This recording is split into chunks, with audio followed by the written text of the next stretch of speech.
From Georgia, Mr. Heiss, to introduce our last witness on this panel. The 18-year-old terrorist who stormed into my community armed with an AR-15, killing 10 people and injuring 3 others, received a shotgun from his parents for his 16th birthday. For Zaire's 16th birthday, I bought him a few video games, some headphones, a pizza, and a cake. We are not the same. How and why? And what in the world is wrong with this country?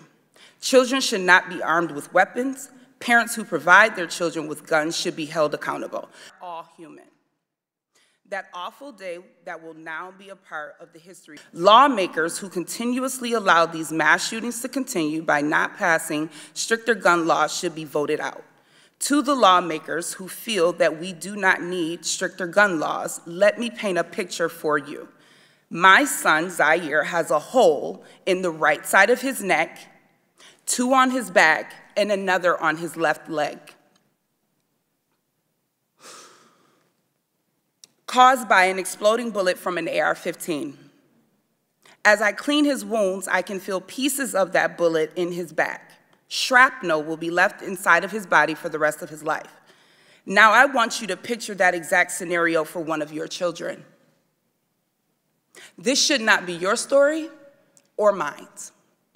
And religions in schools should not be something that is up for debate.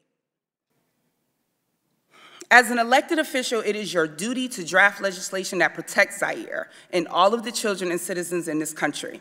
Common sense gun laws are not about your personal feelings or beliefs. You are elected because you have been chosen and are trusted to protect us. But let me say to you here today, I do not feel protected.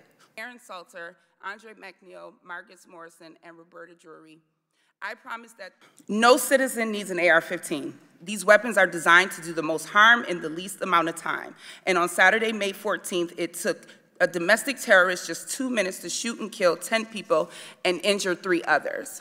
If, after hearing from me and the other people testifying here today, does not move you to act on gun laws, I invite you to my home to help me clean Zaire's wounds so that you may see up close the damage that has been caused to my son and to my community. Students saw something and they said something. And the school, our gun control lobbyists and politicians claim that their policies will save lives and reduce violence. Well, those policies did not save my son. The laws being discussed are already implemented in cities across this country.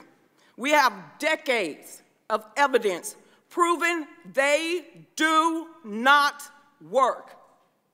St. Louis, New York, Chicago, Washington. Thoughts and prayers and calls for more gun control isn't enough. How about letting me defend myself from evil? You don't think that I'm capable and trustworthy to handle a firearm? You don't think that the Second Amendment doesn't apply to people that look like me? Who and you who would call for more gun controls are the same ones that are calling to defund the police. Who is supposed to protect us? Grandson gonna be raised without a father.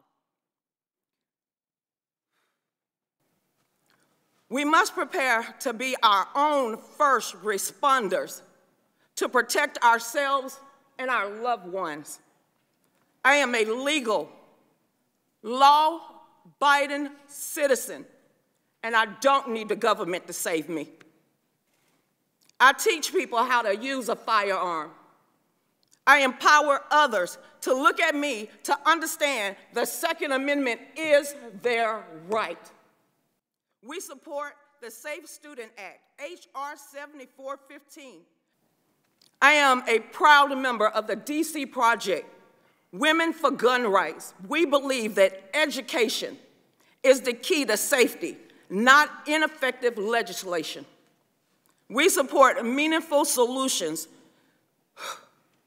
that will actually save lives.